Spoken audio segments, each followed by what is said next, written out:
ایک نظر بد وہ ہوتی ہے کہ جو کسی ناپسند کرنے والے کی لگے، حسد ہو نہ ہو، بس وہ ناپسند کرتا ہے تو اس کی نظر لگ گئی۔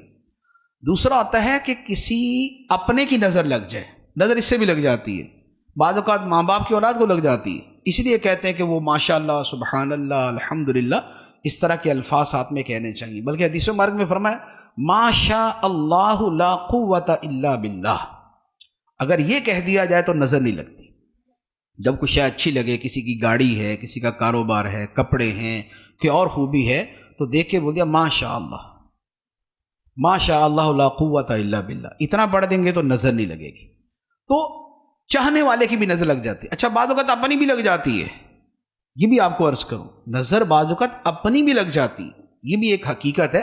محدثین نے اس کے اوپر باقاعدہ بڑی تفصیل سے کلام کیا ہے، تو اس لیے تھوڑا سا ذرا سیلفیوں سے بھی پرہیزی کرنی چاہیے کہ ہم جتنی سیلفیاں لیتے ہیں نظر بھی اتنی لگتی ہے، اور سیلفی لیتے اسی لیے ہیں کہ کتنا اچھا لگ رہا ہوں، یہاں کھڑا ہوا کیسا لگ رہا ہوں، وہاں کھڑا ہوا کیسا لگ رہا ہوں۔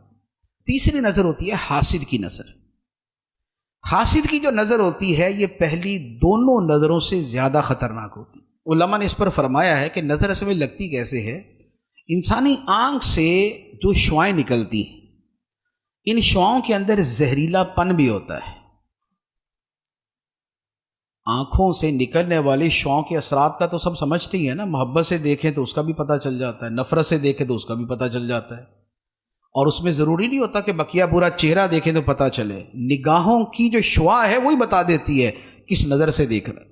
ٹھیک، تو اب کیا ہے کہ جب انسان حسد کے ساتھ کسی کو دیکھتا ہے تو جو اس کے دماغ کے اندر زہر پیدا ہوتا ہے وہ اس کی ان شعاؤں کے ذریعے سامنے والے پہ اثر کرتا ہے، اور یہ اس کو جو ہے وہ نقصان پہنچاتا ہے۔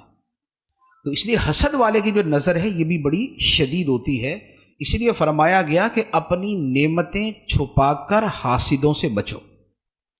بلا وجہ ہر ایک کے سامنے جا کے اپنے کاروبار کی باتیں یا اپنے پیسوں کی باتیں یا اپنی اونچی اونچی باتیں یہ نہیں کرنی چاہیے، خاص طور پہ جو محروم آدمی ہے۔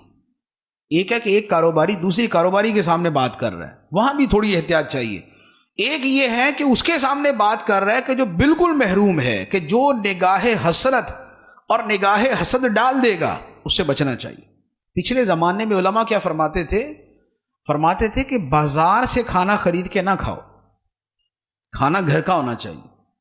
اب تو ہمارے زمانے کا کلچر ہی چینج ہو گیا، تو اب تو وہ والی باتیں کرنا بھی بڑا عجیب لگے گا کہ یار باہر سے نہ کھانا کھائیں، ہمارے تو گھر میں پکتا ہی نہیں ہے، ہم تو 3 ٹائم کا باہر سے کھاتے ہیں، صبح کی پوری باہر سے ہے، رات کے برگر پیزا باہر سے ہیں۔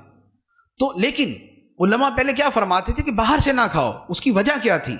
اس کی وجہ یہ تھی کہ باہر جب چیزیں بن رہی ہوتی ہیں، پک رہی ہوتی ہیں، تو وہاں گزرنے والے وہ بھی ہوتے ہیں کہ جو خرید سکتے ہیں یا خریدتے ہیں، اور وہ بھی ہوتے ہیں جو صرف حسرت سے دیکھ کے گزر جاتے ہیں۔ تو جس کھانے کے اوپر نگاہ حسرت پڑی ہوئی ہے اس پہ اثرات بھی ویسے ہوں گے۔ تو یہ پرانے زمانے کے جو علماء تھے، ایون کہ یہ امام اعظم ابو حنیفہ رحمۃ اللہ علیہ نے فرمایا ہو کہ بازار کا کھانا نہ کھانا، امام ابو یوسف سے فرمایا تھا بازار کا کھانا نہ کھانا۔